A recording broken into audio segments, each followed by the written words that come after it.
On change de discipline, mais on reste dans les sports de combat avec le karaté. Justin Ferring nous a dressé le portrait d'un club qui prend de l'ampleur. Regardez.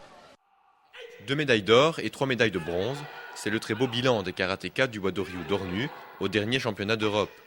Le moins qu'on puisse dire, c'est que le karaté borin a la cote, puisqu'avec le Cobra Kai de Carnion, les Ornutois sont les premiers fournisseurs de talent pour l'équipe nationale.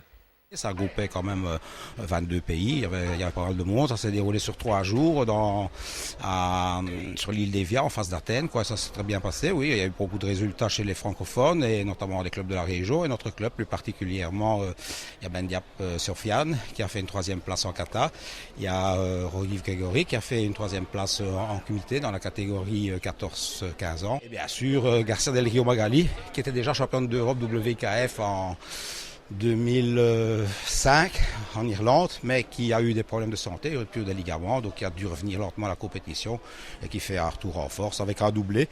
Donc première en dame plus de 68 kg, comité bien sûr, et en open dame, donc en toute catégorie, et une 3e place médaille de bronze en équipe avec deux néerlandophones à l'équipe féminine. Comment est-ce qu'on sent quand on décroche cette médaille ? Très fier, ça c'est sûr, mais on n'est pas fier que pour soi-même. Donc c'est vraiment le travail d'une équipe, un soutien énorme de l'entraîneur, des parents et des gens tout autour. Donc oui, on est fier pour soi-même, mais on est fier aussi parce qu'on sait que derrière il y a eu un soutien énorme, même des membres du club. Il y a eu un enthousiasme qui s'est construit autour de nous. Et c'est vraiment la fierté de revenir en leur disant voilà, vous nous avez soutenus, mais on est revenus, on a quelque chose pour vous. Et cette victoire, c'est aussi à vous qu'on la doit. Donc, voilà. La joie, on est très heureux. Parce qu'on a enfin récompensé de notre travail. Et moi je dis, le travail finit toujours par payer. Et ce travail, c'est aussi celui d'Isabelle Fourneau, la toute première instructrice de ces médaillés. C'est avec elle que ces jeunes champions ont fait leur début.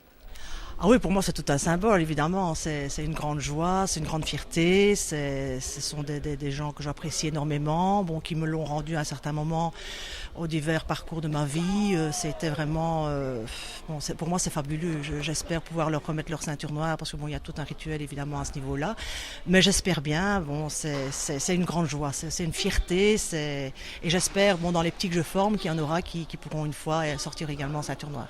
Notre but c'est pas de former des élites, moi mon but c'est pas de former des élites, c'est de leur apporter du bonheur. Quand ils sortent de mon cours, ils doivent se dire voilà, je me suis bien amusé, j'ai joué, j'ai appris, je suis content, je souris.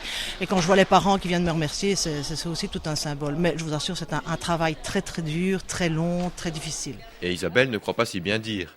Participer à un championnat d'Europe, ça demande évidemment beaucoup de préparation. Depuis 2 ans, on se prépare. Pendant les vacances, ils ont travaillé, ils ont fait des stages, de la condition physique. On a fait des stages des SNCN, ils ont été à des entraînements avec un entraîneur français. On s'est entraîné avec David Gomez, qui a entraîné un peu l'équipe francophone. Et entre nous, bien sûr, pendant le mois d'août. Donc on a mis le paquet. On a mis le paquet. Beaucoup de technique, beaucoup de travail technique.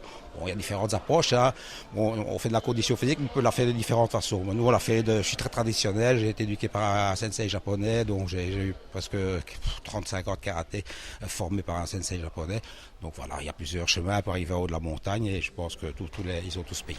Et le sommet de cette montagne, justement, Sofiane n'en est plus très loin. Là, je passe ma ceinture noire dans moins d'un mois. Donc, je prépare la ceinture noire et puis j'ai envie de faire encore d'autres compétitions.